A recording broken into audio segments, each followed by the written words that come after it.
అందరికీ నమస్కారం అండి. ఈరోజు టాపిక్ ఏంటి అంటే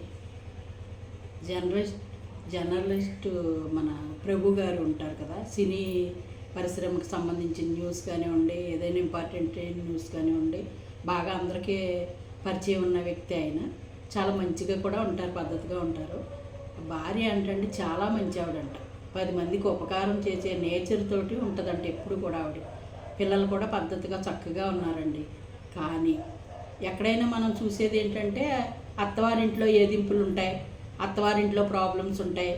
మామగారు, అత్తగారు, ఆడపడుచులు ఇలాంటి భర్త వల్ల ఆడవాళ్ళకి ఇబ్బందులు ఉన్నాయి, చనిపోయారు, లేకపోతే సూసైడ్ చేసుకున్నారు, రకరకాలు చెప్తూ ఉంటారు, వస్తూ ఉంటాయి. మనం చూస్తూ ఉంటాం, వింటూ ఉంటాం.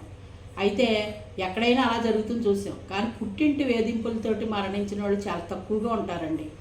ఏదైనా కష్టం వచ్చి అత్తవారింట్లో ఉంటే ఆడపిల్లని తెచ్చుకుని మన ఇంట్లో పెట్టుకుని వాళ్ళని కడుపులో పెట్టుకుని చూడవలసిన వాళ్ళు తల్లి, తండ్రి, వాళ్ళను.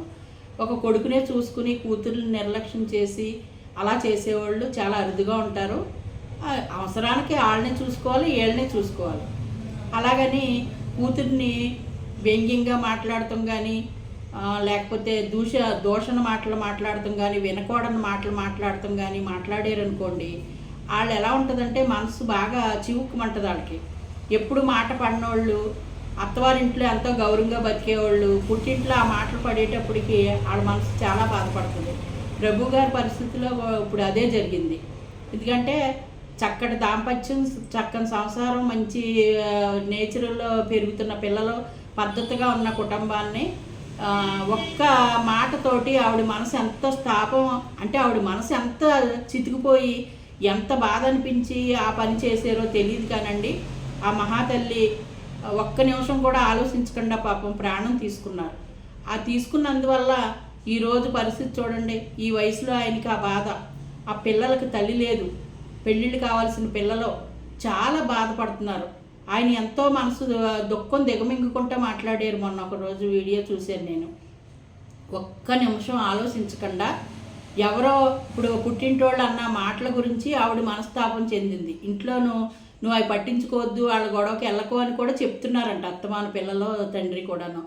ఎందుకంటే ఆవిడ పాపం కలగజేసుకుని వాళ్ళ కష్ట సుఖాలకి తను అయ్యి వాళ్ళ విషయాల్లో కలగజేసుకున్నందువల్ల ఇప్పుడు ఈరోజు ఈ పరిస్థితి వచ్చింది.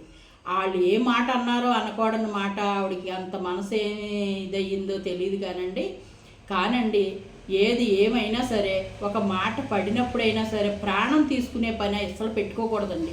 ఎవరు నష్టపోతారండి? ఇప్పుడు ఈరోజు భార్య లేకుండా ఆయన ఈ వయసులో తోడు నీడగా ఉండవలసిన వయసులో ఆయనకి పాపం ఆ బాధ.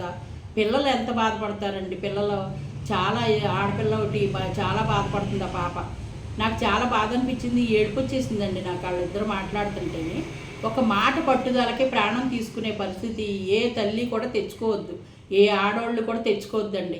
మాట పడినంత మాత్రాన మనం తెలియని దానికి మాట పడతాం. ఒక్కొక్కసారి ఉట్టుపున్నాన్ని వచ్చి నిందలు పడతాయి, ఒక్కొక్కసారి ఉట్టుపున్నాన్ని ఏయో ఒకటి జరుగుతూ ఉంటాయి గొడవలు. కానండి మనమేంటో మనకు తెలిసినప్పుడు ఇంకొకళ్ళు ఒక మాట అన్నారు కదా అని ఆ మాటను పట్టుకుని ప్రాణానికి తెగించి పనులు చేస్తే కనుక మన వెనకాల ఉన్నవాళ్ళు ఎంత బాధపడతారో, ఏమైపోతారో అది కూడా ఆలోచించుకోవాలి. పిల్లల్ని తీర్చిదిద్దుకుని భర్తని, సంసారాన్ని అందరికీ చక్కగా లేనోళ్ళకి ఎంతో హెల్ప్ చేసేదంట ఆవిడ. అలాంటి ఆవిడ ఈరోజు దూరం అయ్యి ఆ సంసారానికి దూరం అయ్యి వెళ్ళిపోయింది కదండి. ఎంత బాధ అండి. అలాంటి పని ఎవరో చేయకూడదని నా విజ్ఞప్తి అండి. ఏదైనా చిన్న చిన్నవి ఉన్నా కానీ దాన్ని సేధించుకుని ఇష్టం లేకపోతే వాళ్ళతో మాట్లాడటం మానేసి వాళ్ళకు దూరంగా ఉంటే మన సంసారం మనం చేసుకోవాలన్న ఆలోచన పాపం ఆవిడకి రాలేదు. ఆ ఆవేశంలో ఎప్పుడూ పడని మాట పడ్డాను కదా అని నేను మంచిగా ఉండి వాళ్ళతో నేను మాట పడ్డానన్న ఒక పట్టుదల పెట్టుకుని ఆవిడ అంత పని చేసినందువల్ల ఈరోజు ఎలా అయిపోయిందంటే వాళ్ళ సంసారం అలా అయిపోయి పాపం గొల్లు మంట ఉన్నారు. ఆ పరిస్థితి ఎవరికి రాకూడదండి. ఎవరో పట్టుదలకు పోయి మట్టుకు ప్రాణాలు తీసుకోకూడదని అందుకోసం నాకు మనసు బాధ అనిపించి నాలో ఉండే ఆవేదన చెబుదామని ఈ వీడియో చేశానండి. చూడండి ఆ బాధ ఎంత వర్ణనాతీతం కదండి. ఈ టైంలో ఎంత బాధపడతారో ఆ ఫ్యామిలీ అంతా.